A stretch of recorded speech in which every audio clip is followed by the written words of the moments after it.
Welcome. The University of New Mexico is offering a new Confounder-Based Statistical Literacy course. This is not just a topics course, this is a catalog course. It's not just a catalog course, it's a course that satisfies a math requirement in the University of New Mexico core curriculum. And it satisfies a math requirement in the statewide general education curriculum. This is a different course. Here's the catalog entry. Participants will study the social statistics encountered by consumers. They investigate the story behind the statistics. This may seem strange as a phrase to math educators, but to people in the humanities, the liberal arts, they're always studying the story behind the story. They've never done that with numbers, with arithmetic or math, but they're doing it with statistical literacy. They study the influences, all the influences on social statistics, not just randomness and bias. They study the techniques that are used to control these influences. The course has a very strong focus on confounding. There's more on confounding than there is on inference. A quick summary. Less than a 30% overlap with traditional statistics. It's holistic, studying all the influences, not just randomness and bias, but confounding, and something called assembly, how things are defined, counted, measured, combined, compared, formed into ratios, and presented. We have a lot of statisticians to offer in this area. The statistics, heavy focus on study design, because that's the easiest way to control for various kinds of confounders. They study the cornfield conditions, which you may never have heard of. They study and actually work problems involving confounder influence on statistical significance, something missing from our intro statistical inference course. What about GUIS 2016? The emphasis on multivariate regression. This course is doing it without a computer, without software. Software and computers can hide. They're a black box, you turn a crank. No, they're doing this with simple weighted averages so they can see what it means to control for or to take into account something. It's called standardization.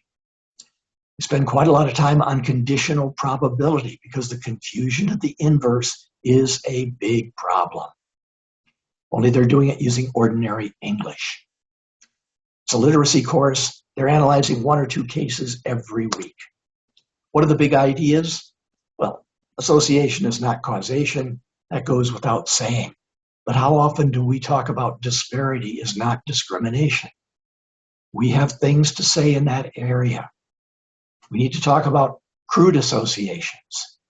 Associations, maybe even of ratios, but they don't take anything else into account. So they're a mixed fruit, an apples and oranges comparison. What does it mean to take into account or control for a measured confounder? Oh, that means balancing the mixture. These are big ideas, and we should be teaching big ideas. What are the student learning outcomes for Math 1300 at the University of New Mexico? Let's start with number 3. They can identify, evaluate, and use techniques to control, take control of, or control for these influences. If they can't do it, it's not going to be on the final. If it's not on the final, they don't pay as much attention to it. They can describe and compare rates and percentages using ordinary English. Small changes in syntax can give big changes in semantics.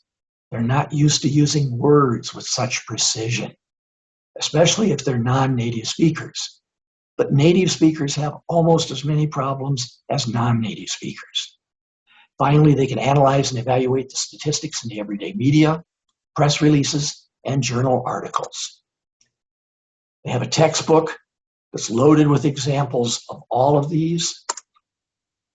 What I'm asking you to do as a statistical educator interested in giving more value to your students is to study confounding. I recommend you start with something really simple, the diabolical denominator. It's really relevant to what's happening today in political discourse. And then there's the workshop that I did at USCOT's, Teaching Confounding. Much longer paper, but it gets into showing the ways that students can adjust, take control for measured confounders. What is this cornfield stuff? Read about confounding in cornfield, Back to the Future, from the ICOTS 2018 paper. Finally, the paper in progress is the University of New Mexico offers Math 1300, and that gives the detail, the background on all the paperwork necessary to get this very different course accredited for the core curriculum in general education. And if you want to see a lot more papers on related topics, go to statlit.org/shield-pubs, and you'll find plenty. So I really hope you'll follow up on investigating confounding. This is the elephant in the room in our discipline. Our society, our students need what we have to offer. Thank you. Take care.